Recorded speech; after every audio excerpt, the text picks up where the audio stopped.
లక్ష్మీదేవిని శుక్రవారమే పూజించేందుకు గల కారణం ఏమిటి అని పరిశీలించినట్లయితే మన సనాతన హైందవ సంస్కృతి సంప్రదాయం ప్రకారం వారంలో ఒక్కో రోజు ఒక్కో దైవాన్ని పూజించడం మన ఆచారం. ఇందులో భాగంగా శుక్రవారం రోజున లక్ష్మీదేవిని కొలుస్తాం. శుక్రవారం అంటే స్త్రీలు ప్రత్యేకంగా పవిత్రంగా భావిస్తూ ఉంటారు. ఇందులో భాగంగా సాధారణ రోజుల కంటే శుక్రవారం గృహలక్ష్ములు తలస్నానాలు చేయడం, గృహాన్ని చక్కగా శుభ్రం చేసి ధూప దీపాలు, నైవేద్యాలు, ఇంటి ముందు ఆకర్షణగా ముగ్గులు, గడపకు పసుపు, తులసికోట దగ్గర అలికి ముగ్గులు పెట్టడం, ఇవన్నీ ప్రతి గృహంలో కనిపించే దివ్య వాతావరణం.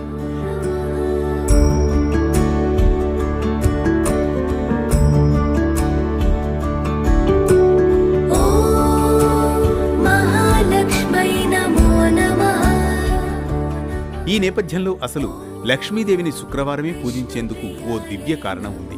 అదేంటంటే, జ్యోతిష్య శాస్త్రం ప్రకారం శుక్రగ్రహానికి అధిపతి అసుర గురువైన శుక్రాచార్యుడు. అయితే శుక్రుడు ఒక గ్రహంగా లక్ష్మీదేవి ఆధీనంలో ఉంటాడు.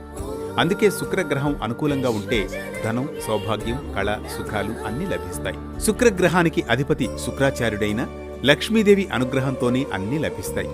అందుకే శుక్రవారం లక్ష్మీదేవిని ప్రత్యేకంగా పూజించడం జరుగుతుంది.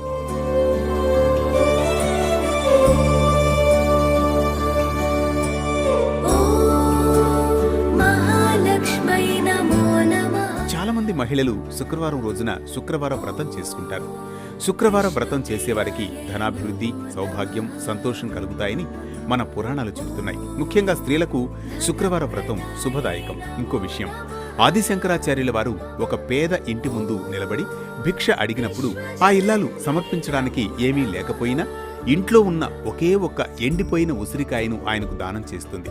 దీంతో చలించిపోయిన ఆదిశంకరాచార్యులు అసువుగా లక్ష్మీదేవిని స్తుతించిందే కనకధారా స్తోత్రం.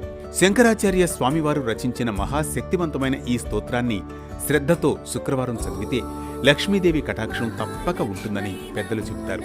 ఈ విధంగా శుక్రవారం కనకధార స్తోత్రాన్ని శ్రద్ధతో పారాయణం చేస్తే దారిద్ర్యం తొలగి ఐశ్వర్యం పెరిగి లక్ష్మీ కటాక్షం లభిస్తుందని మన పురాణాలు చెబుతున్నాయి. మరో భక్తి రాగం, ధర్మ దీపంతో మళ్లీ కలుద్దాం రేపటి పరమార్థంతో.